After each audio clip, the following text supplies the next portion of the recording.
In the spring of 1889, a discovery was made by workers hired to renovate an old manor house in the Connecticut River Valley. One that no one in that household wished for them to find.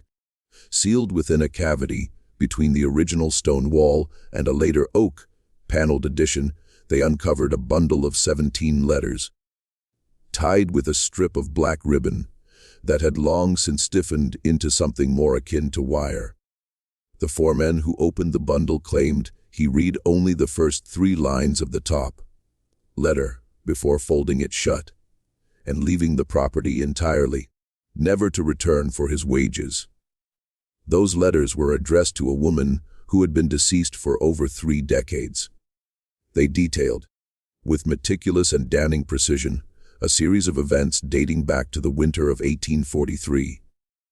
Events that the Aldridge family, one of Hartford County's most esteemed names, had spent 4 decades and a considerable fortune ensuring would never be spoken aloud.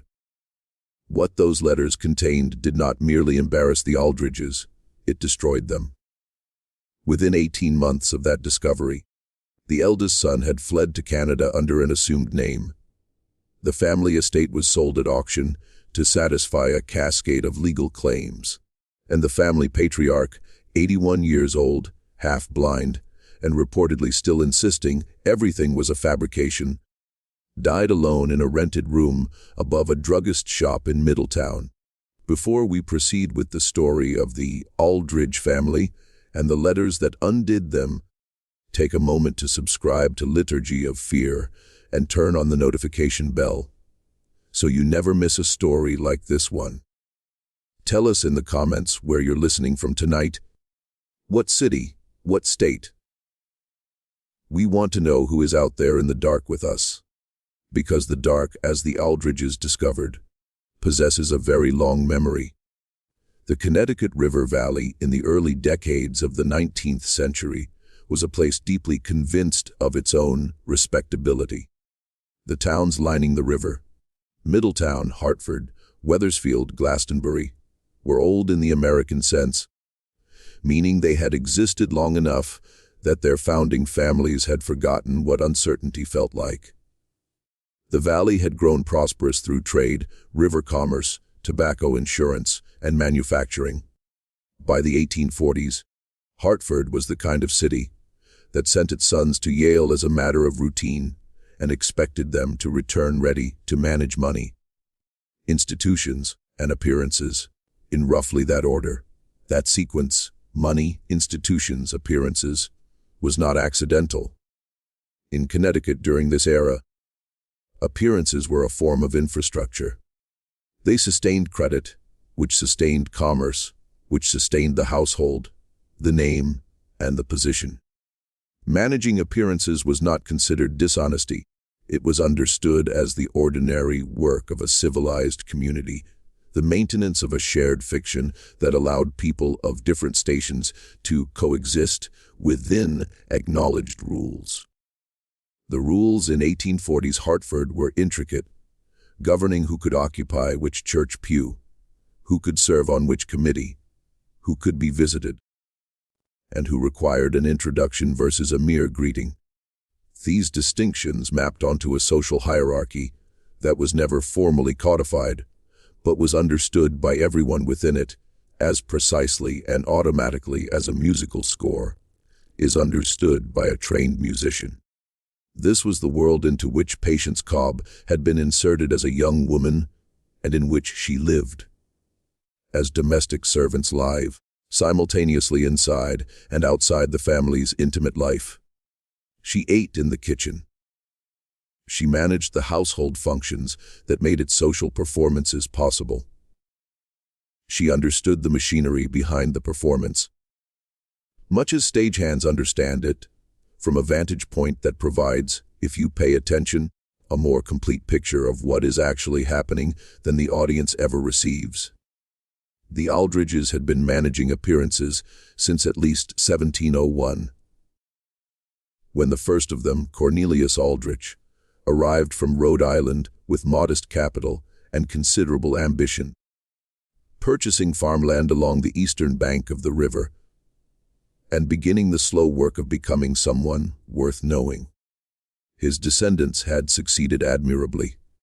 By the early 1840s, they were in their fourth generation of Connecticut prominence, owning the manor house that would later be renovated, a profitable interest in a Hartford insurance concern, a smaller property in Glastonbury for shade tobacco cultivation, and the kind of social position that requires no announcement because everyone already knows it exists. The head of the family in 1843 was Harlan Aldridge, then in his mid-30s, an effective and largely humorless man by contemporary accounts. He managed the insurance business with precision, served on the boards of 2 charitable institutions, attended services at Center Church in Hartford with a regularity that signaled status rather than devotion, and had been married since 1838 to Eliza Nari Starro, from a respectable Springfield family. A woman everyone agreed was considerably more perceptive than her husband, though no one would have said so to his face. They had 3 children by 1843. The eldest, Harlan Jr., called Henry within the family, was 5 years old. There were 2 younger daughters. The household also included, in the manner of prosperous Connecticut families, domestic servants, a groundskeeper, and a woman named Patience Cobb, who served as housekeeper. She had worked for the Aldridges since before Harlan Starr had married Eliza, since before he had taken over the business from his own father, since before, some said, the house itself had acquired its reputation for cold rooms and drafts with no clear source. Patience Cobb was 53 in 1843, a widow whose husband had died of a chest ailment in the winter of 1831. She was left without children or property of her own. She had come to work for the Aldriches as a young woman, and the house had, in some sense, become her entire world. She knew where everything was, knew the habits of every room, and, this will become significant, knew things about the family that the family did not know she knew. The winter of 1843 arrived early and lingered in the Connecticut River Valley. By November, the river had begun to show ice at its margins, and the roads between Hartford and the outlying towns turned treacherous with mud and frozen ruts that made travel difficult and genuinely dangerous when a wheel broke or a horse stumbled. It was into this gray, close, and unforgiving winter that the events began to move. Events that would eventually be sealed inside a wall and forgotten, or nearly forgotten, for 46 years. The night of December 3, 1843, was not meant to be remembered for any particular reason. Harlan Starr had returned from Hartford in the late afternoon, as the sky darkened over the river, the temperature having dropped sharply from midday. It was the kind of Connecticut winter evening where the cold feels deliberate, the bare trees along the drive standing in the failing light like figures choosing not to move. He arrived in better spirits than usual, which Patience Cobb noted with the precision of someone who has tracked a man's moods long enough to know when a change signifies something. He had been in Hartford all day on business and had returned with company. Eliza supervised the children's supper and early bedtime. The household's evening meal was prepared and served as always. The good china, the lamps lit, the fire built up until the room was warm in the specific way of a house, with thick walls, good wood, and people who know how to use them. The smell of the dining room that evening, which Patience Cobb recorded as an incidental detail, as if she were simply observing everything rather than selecting for significance, was roasted meat, candle wax, and the particular sweetness of applewood burning.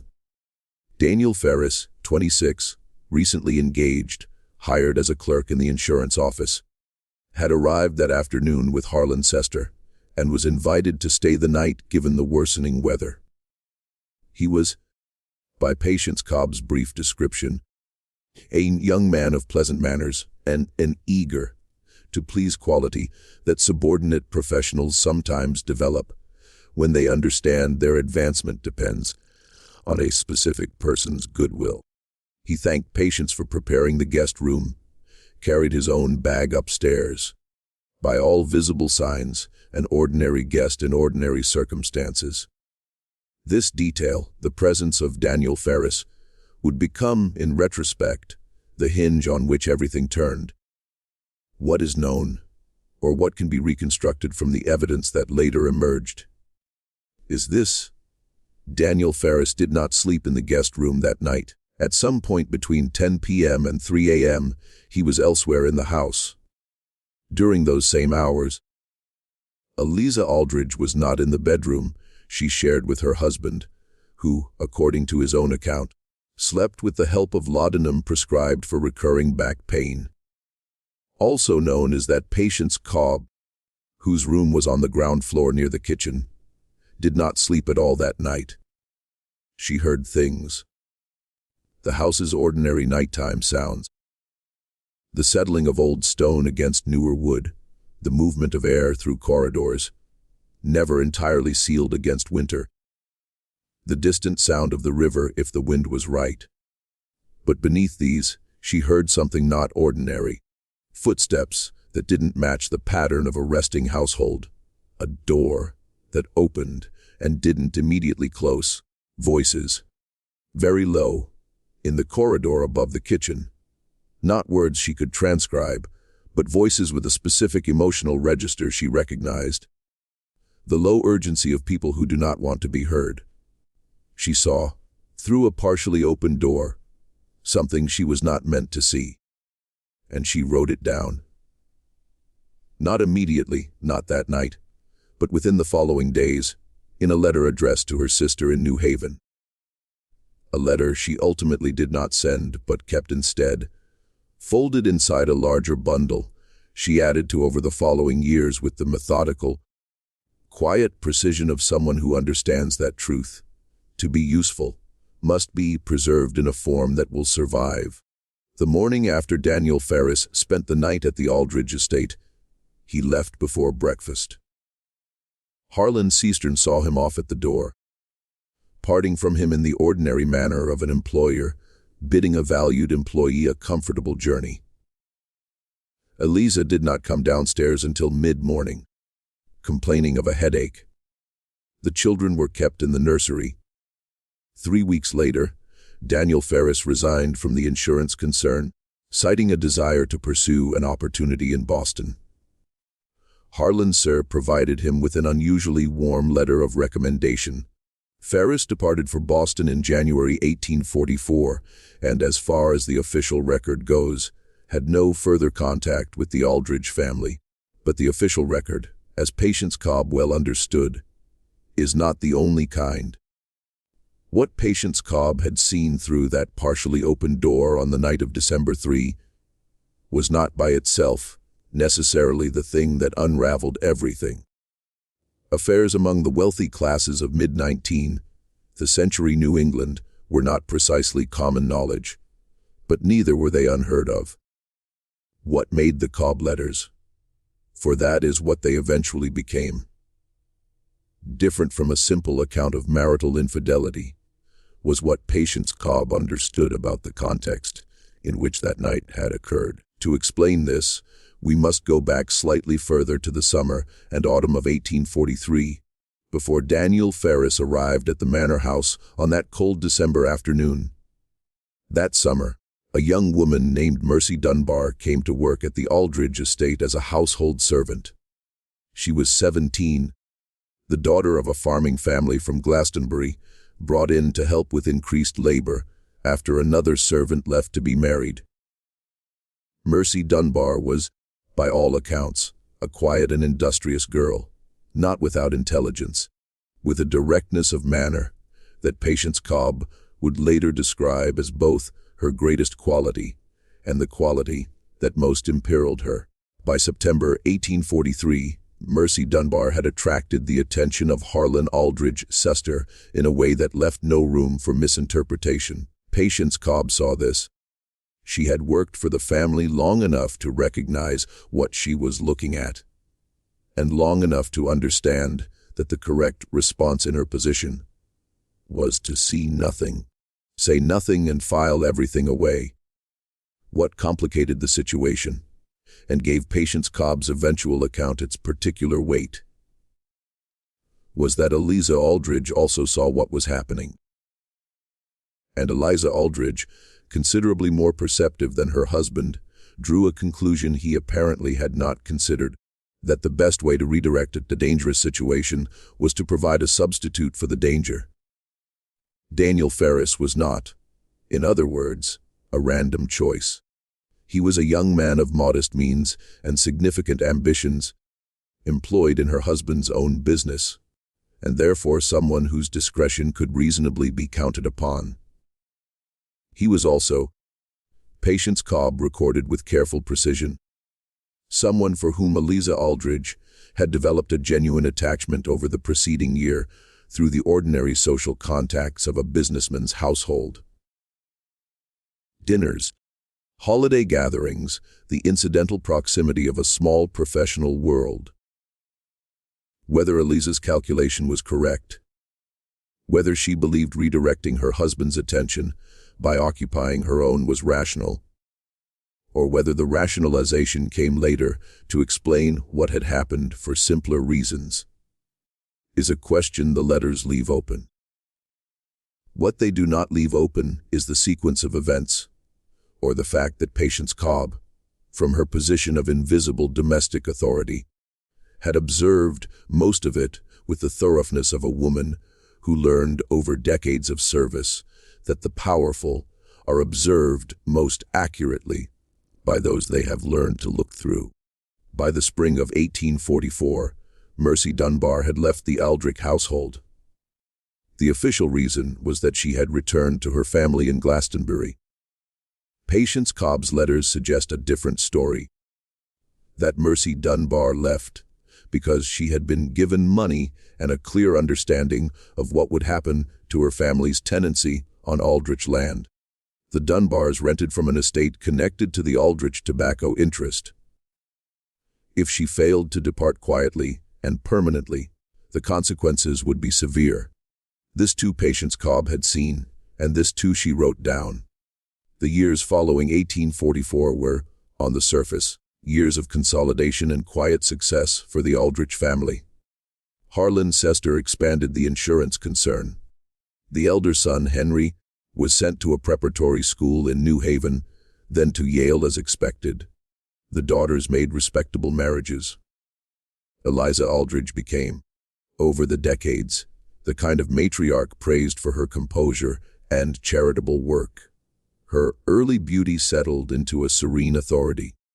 If she and Harlan Sar had an understanding, if the events of December 1843 had produced not rupture, but a particular equilibrium, a shared knowledge binding them together in the way mutual compromises do, it showed itself nowhere visible. They appeared to the world as they had always appeared. Patience Cobb watched all of this, continuing to work for the family until her age and failing health required retirement in 1871, at which point she accepted a pension and moved to the home of a niece in Middletown. She was 71. She took with her, in a cloth-covered document box that had belonged to her husband, the letters she had been writing and accumulating for 28 years. She died in 1875. The box passed to the niece, who had been told clearly and repeatedly not to open it, to keep it intact, and to surrender it if anyone ever came asking. Only to Eliza Aldridge herself or her direct heirs, and only if they came asking honestly, meaning only if they already knew what was inside. No one came. Eliza Aldridge died in 1877. Harlan Star outlived her by 12 years, dying in 1889. The same year the workers opened the wall. In the intervening years between Patience Cobb's retirement and death, and the years after, the Aldridge family continued performing the rituals of Connecticut prosperity with the automatic fluency of people who never had reason to question whether performance and reality were the same thing. The manor house was improved. New rooms added to the eastern wing, The original stone foundations reinforced, sections of interior wall rebuilt for updated plumbing and heating. It was during one of these earlier renovations, sometime in the late 1850s or early 1860s, that the cavity in the wall was created, or at least altered to its final form. Who placed the letters there is not entirely clear from the documentary record, but the timing suggests it was after Patience Cobb had left domestic service. The question of whether she placed them herself, on some final visit or through an intermediary, or whether they arrived by a different chain of hands, is one of the small unresolved questions the story leaves permanently open. What is easier to account for is why they were placed there rather than burned, kept openly, or surrendered to a lawyer. The answer, given Patience Cobb's position, is not mysterious. A domestic servant possessing documents damaging to her employer was not, in mid-19th century Connecticut, someone with many options. She could not publish them.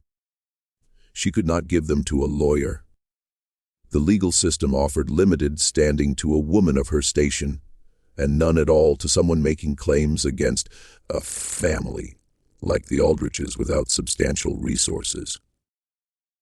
She could threaten disclosure, but that required a willingness to be destroyed in the process, as the Aldriches had tools for discrediting her that she had no way to answer. What she could do, and did, was keep them.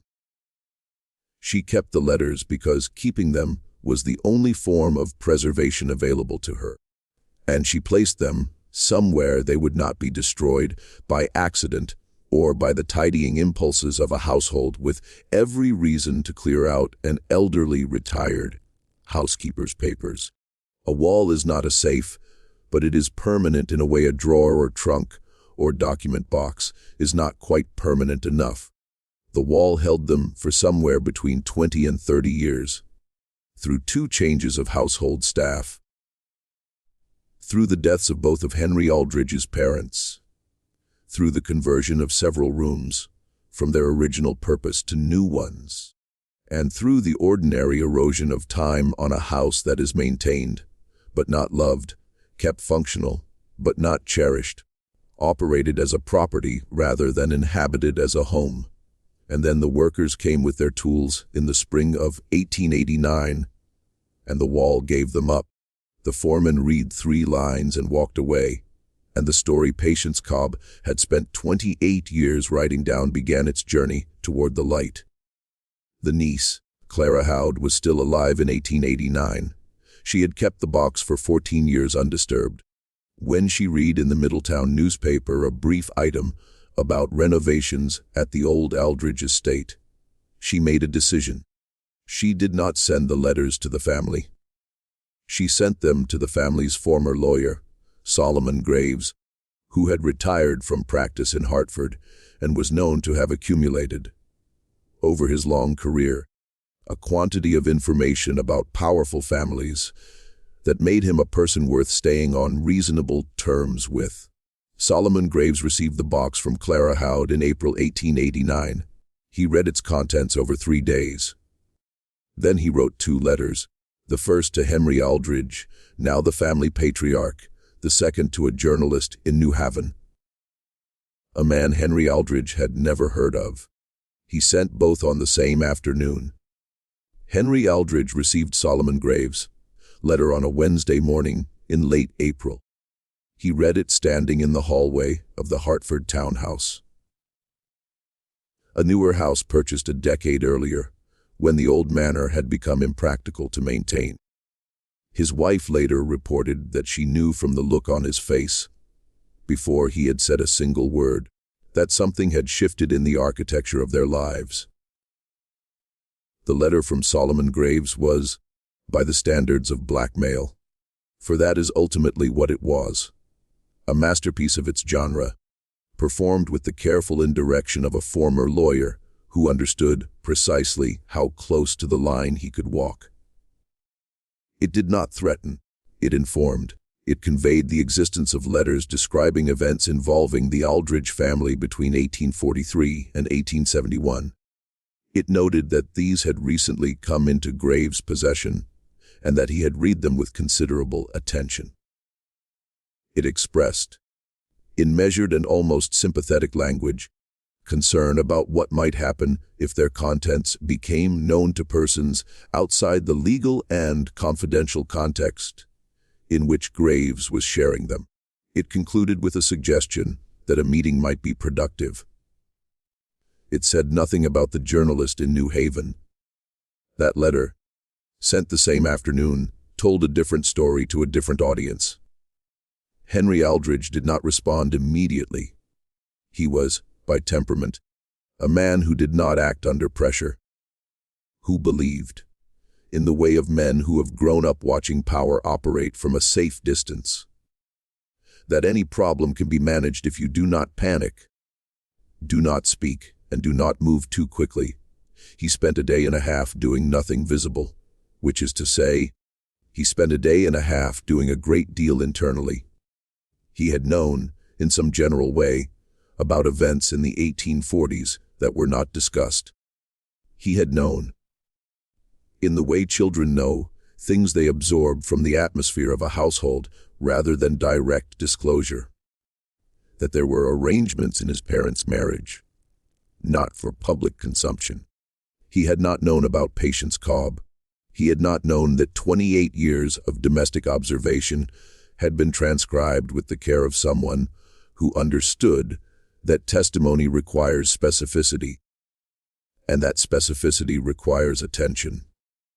He had not known how thoroughly his own childhood had been shaped by the management of a secret. Looking back at certain memories, conversations that stopped when he entered a room, the inexplicable coolness between his parents during a period in 1844 he had been too young to parse, the departure of a servant he barely knew. He now understood they were not random moments of domestic weather. They were the visible surface of something carefully kept below, specifically so he would not understand it. This is one of the story's more disturbing features, not only that harmful things were done, but that the children of those who did them were deliberately kept in comfortable ignorance, raised to carry the family name forward, without knowing its weight. Henry Aldridge had been prepared for succession into a world already in debt, in ways he was not permitted to see. What finally moved him to respond was not Graves' letter, but a conversation 3 days later with a distant cousin from New Haven. The cousin mentioned, in the course of an apparently casual social call, that he had heard something interesting. A journalist he knew, a man named Edwin Pell, had been approached with a story about an old Connecticut family. The cousin didn't know the details, but he thought Henry would want to know. In the tone of someone who is doing you a favor and understands that favors have weight. Henry Aldridge understood in that moment what Solomon Graves had actually done. The letter to the family and the letter to the journalist had not been alternative strategies deployed in sequence. They had been simultaneous. Graves had not offered a private settlement in preference to public exposure. He had offered both at once. The letter to the journalist was not a threat to be deployed if negotiations failed. It was already deployed, already in motion, already introducing the story into a world Henry could not fully see or control. The reason for this became clearer when Henry began asking careful questions about Solomon Graves. He learned that Graves, in his late 60s, was not well, a liver condition his physicians expected would be fatal within the year. He had no heirs. Over a long career handling the private disasters of prosperous families, he had accumulated knowledge he had never been able to convert to the kind of security he wanted. Not blackmail money exactly, but something more like acknowledgement, recognition, the satisfaction of being known, even by one person, as someone who had held power over power and used it according to his own judgment. He was maneuvering not for money, but for consequence. He wanted to see what would happen. This understanding did not make Henry Aldridge's position easier. It made it considerably harder. A man who wants money can be bought. A man who wants revenge has a price that can sometimes be identified and paid. But a man who wants to watch, who has arranged the pieces and is simply waiting to see them move, is not negotiating at all. Henry Aldridge went to see Solomon Graves at the retired lawyer's home on Asylum Street on the first Tuesday of May 1889. Their conversation lasted approximately 2 hours. Graves recorded only a few lines in his personal journal, which survived, having been acquired with his other papers by a Connecticut historical archive. He wrote that Aldridge had come expecting to find something he could address, and had left understanding he was inside something he could not address. He wrote that Aldridge was beneath the composure, frightened in the specific way of people who have spent their lives believing their family name was a form of protection, and have just discovered it is instead a form of exposure. Graves wrote one other thing, cryptic to anyone who didn't know the full history, that Henry Aldridge had asked, at the very end, whether there was anything in the letters about Mercy Dunbar indicating where she had gone after leaving the estate in 1844. Graves told him yes, there was. Henry Aldridge sat with that information for a long time before standing, collecting his hat, and leaving. Because the letters did not only describe what had happened at the Aldridge estate in December 1843. They described what had happened to Mercy Dunbar afterward. And that turned out to be the part of the story Henry Aldridge had not known, had not expected, and from which, once he understood it, he could find no way to emerge intact. Mercy Dunbar had not gone home to Glastonbury in the spring of 1844. The Dunbar family's tenancy on Aldridge connected land gave them every incentive to cooperate with whatever version the Aldriches preferred. She had told her family she was going elsewhere. They, understanding tenant-landlord relations, had told the Aldriches she had gone home. Both were true in the sense that each party stated something they believed would satisfy the other. Neither was true in the sense of describing what actually happened. What actually happened, according to Patience Cobb's letters, was that Mercy Dunbar had gone to Hartford, not to the domestic service positions her family thought she was pursuing, but to the household of a woman named Griselda Vane, who ran an establishment on Commerce Street that occupied a category of Hartford life everyone knew existed and no one in respectable society acknowledged by name. Patience Cobb had found this out not through dramatic investigation, but through the ordinary channels of domestic servant communication in a mid-size city. The networks of cooks, washerwomen, and housemaids who moved between households, carrying along with laundry and market goods the currency of what they had seen. The information reached Patience Cobb in the autumn of 1844. She recorded it with the same careful specificity she used for everything else. The address, the name of the woman who told her, confirmation through a second source, she also named. And she noted. This is the line Solomon Graves quoted verbatim in a separate memorandum attached to the bundle, that Mercy Dunbar had not gone to Commerce Street of her own free choosing, but had been brought there by a man she named, one who had received payment from Harlan Aldrich Sar for the service of relocating a problem to a place where it would be, in all practical senses, invisible. The man named was someone Graves identified through Hartford city directories. He operated in the 1840s and 1850s on the margins of businesses occupying the same oblique relationship to respectability as Griselda Vane's establishment. He was dead by 1889. Harlan Aldrich Sar was dead by 1889. Griselda Vane was dead by 1889. And Mercy Dunbar herself, whether alive or dead, where she had gone, what had become of her, was a question Patience Cobb's letters could not answer. The trail in Cobb's account went cold in 1845. But Henry Aldridge did not need the trail to continue. He needed only what existed. The fact that his father had taken a 17-year-old girl employed in his household, pressed upon her the kind of attention his position and hers made impossible to refuse, and then, when complications arose, had paid a man to remove her to a place that was not, by any standard, an act of generosity. Henry Aldridge had grown up believing, permitted and perhaps encouraged to believe, by careful domestic history management, that his father was stern but fundamentally decent. The insurance business, the church pew, the charitable boards, the composure, these were the materials from which a son constructs a father. And those materials, as Henry sat in his Hartford townhouse in the first week of May 1889 and read Solomon Graves' memorandum, were dissolving. This is where we must consider what the letters meant not only to the family, but to the specific historical moment in which they surfaced.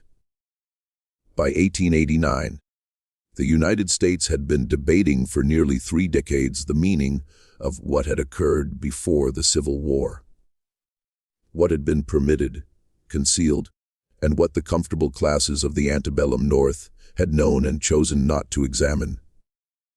Hartford in 1889 was a reforming city, or at least a city that understood reform as a public value, whatever private accommodations its prominent citizens made with the past.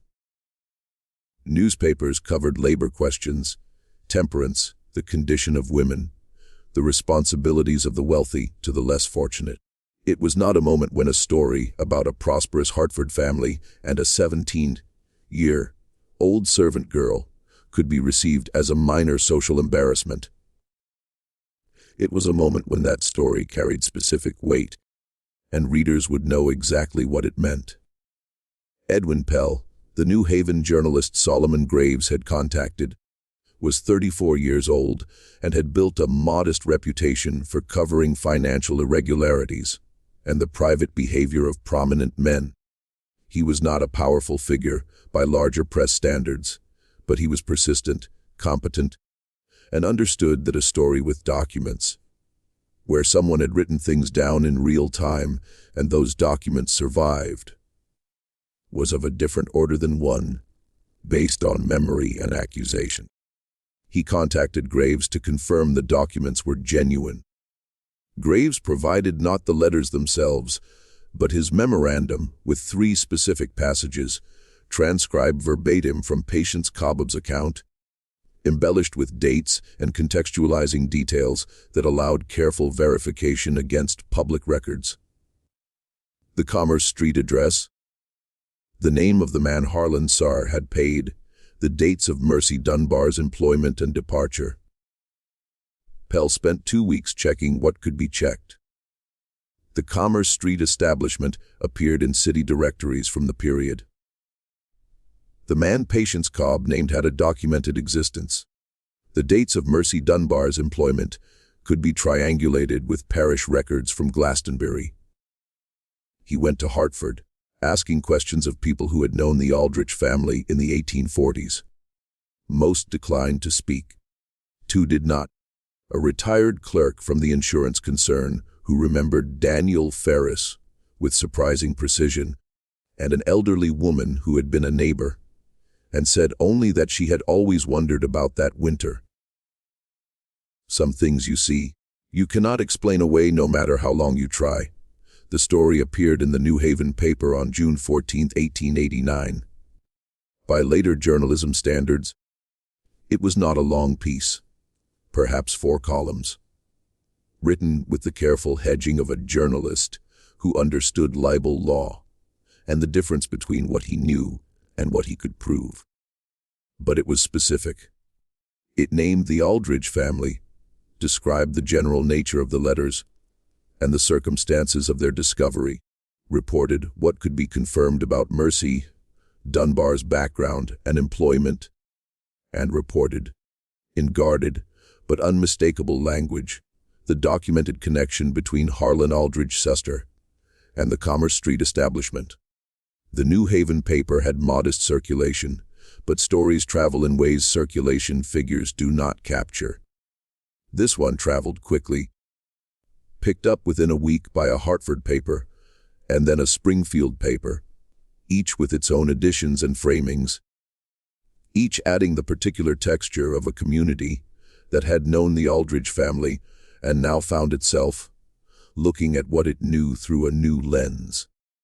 The Hartford piece was notably cautious, Hartford being a city where the Aldridges had social connections a local editor would be aware of. But caution, when it takes the form of carefully worded non-denial, communicates almost as much as assertion. What the initial coverage did not include, because Pell had not yet received the physician's document, was any account of what had happened to Mercy Dunbar after 1845. The first article described her as a young woman employed by the family and removed under circumstances that raised questions. Questions serious enough to situate Harlan Aldridge, Sr., within a pattern of behavior toward a vulnerable employee that readers in the kind of reforming northeastern cities Hartford and New Haven had become were primed to evaluate with severity. The temperance movement had changed certain conversations.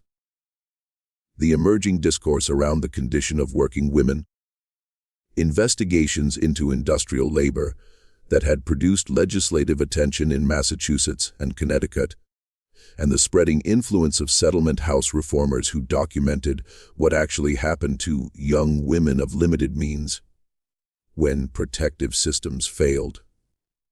All of this created, by 1889, an audience that knew how to read between the careful lines and identify the reality being described.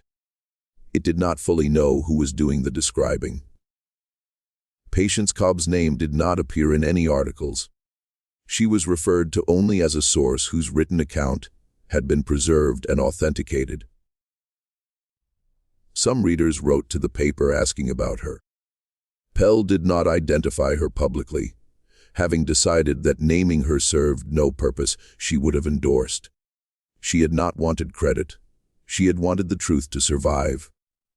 The questions, once started, did not stop. Henry Aldridge learned of the article the morning it appeared through a telegram from his cousin in New Haven. He had known it was coming since his conversation with Graves, but knowing a thing is coming and experiencing its arrival are different states. He spent that morning making decisions. He did not respond publicly. He sent a letter through his lawyer to editors of 2 Hartford papers, indicating the family reserved the right to pursue legal remedies for false publication.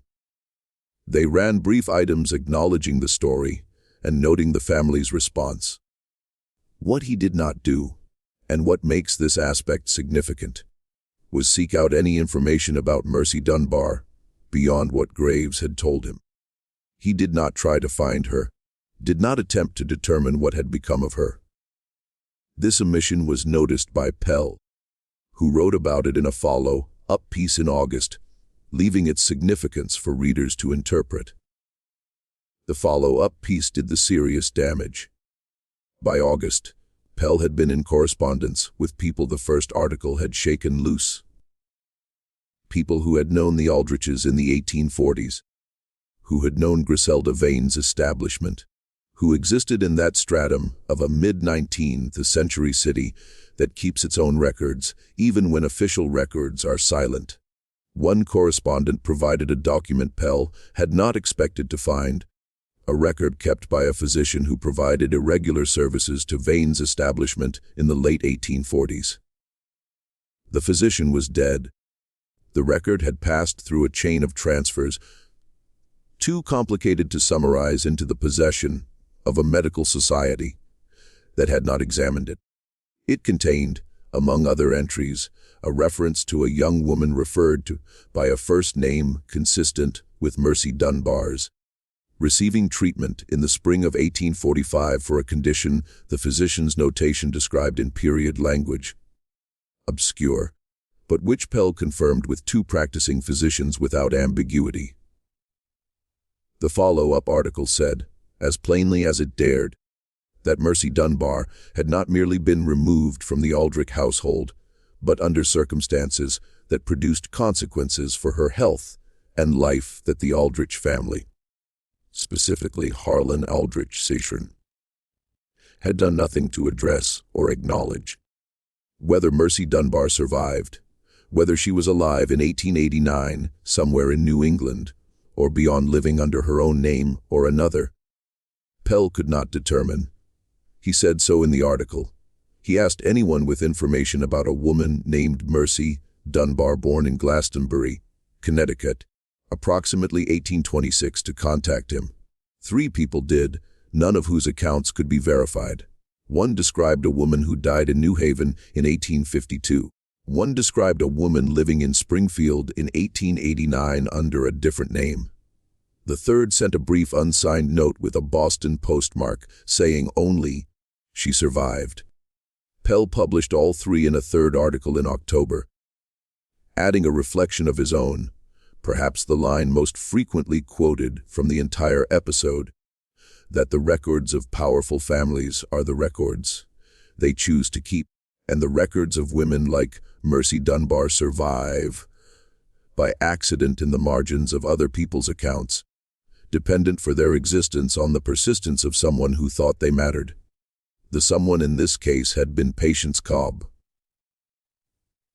a widow, a domestic servant, a woman who had worked in a house for decades and understood, in the particular way of people who are present without being seen, that the truth of a household is not found in formal documents or public records, but in what happens at 3 a.m. when the family thinks the house is asleep. The legal remedies Henry Aldridge had threatened never materialized. His lawyers, reviewing the specific claims against the documented basis Pell had established, concluded that a lawsuit would produce discovery considerably more damaging than anything already published.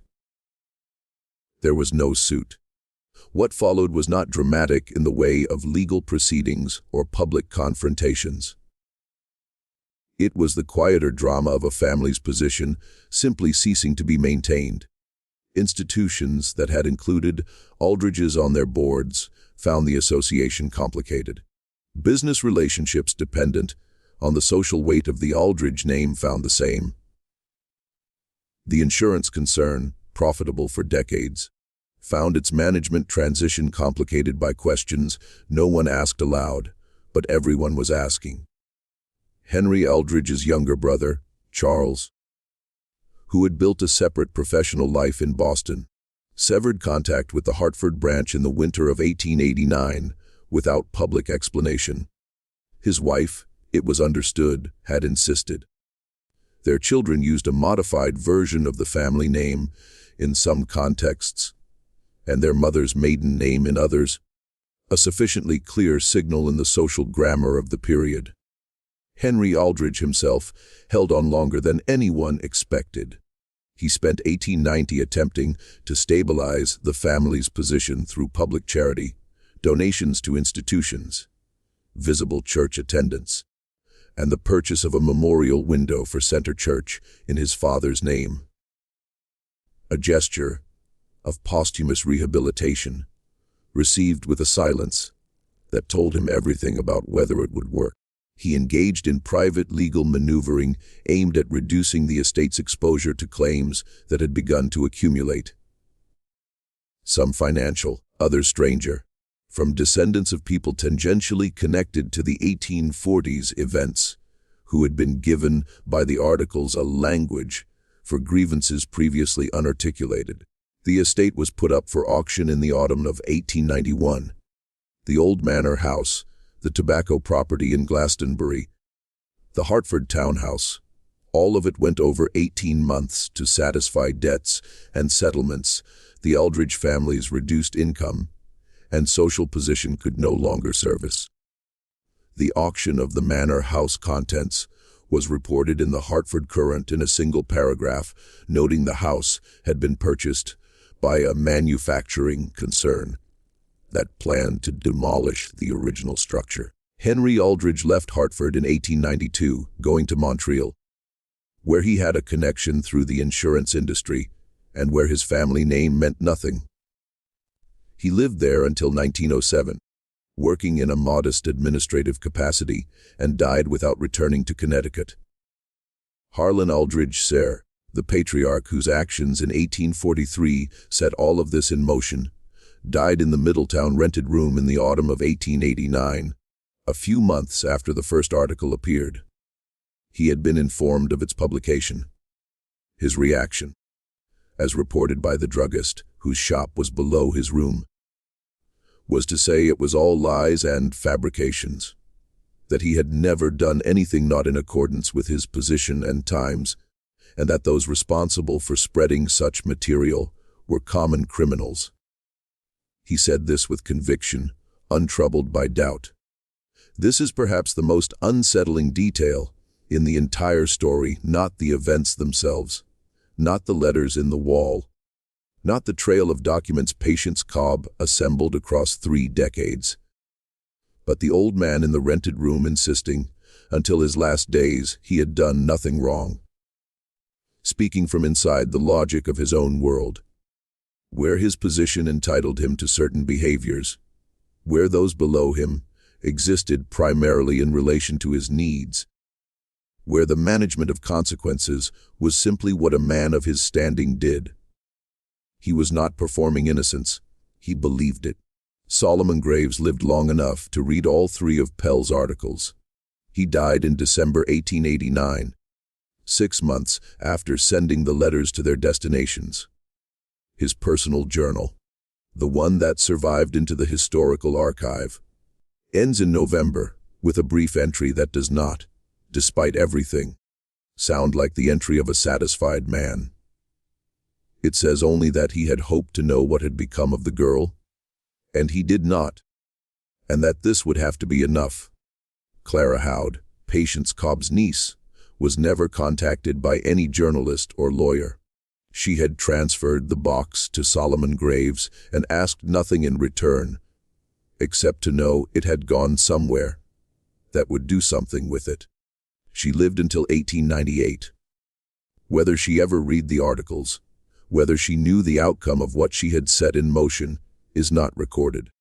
The man who had set every domino falling was neither Solomon Graves nor Edwin Pell, nor any named participant in the unraveling. It was Patience Cobb, dead 14 years before any of it happened, who spent 28 years of service writing down with careful and uncompromising attention the things they would have preferred to vanish. She had not done it, apparently, to destroy them. Her letters, in their tone, are not angry documents, they are witnessing documents. She wrote in the manner of someone who believes that what happens deserves to be recorded. Not because recording it will fix anything, not because justice is guaranteed, but because the alternative, the wall, the official version, the story the powerful tell about themselves, is its own kind of harm. She was right about that, and the 4 men who walked off the property without collecting his wages on the day the wall was opened was, in his small and practical way, also right. Some things, once you have read the first 3 lines, you understand you are not going to be able to put down.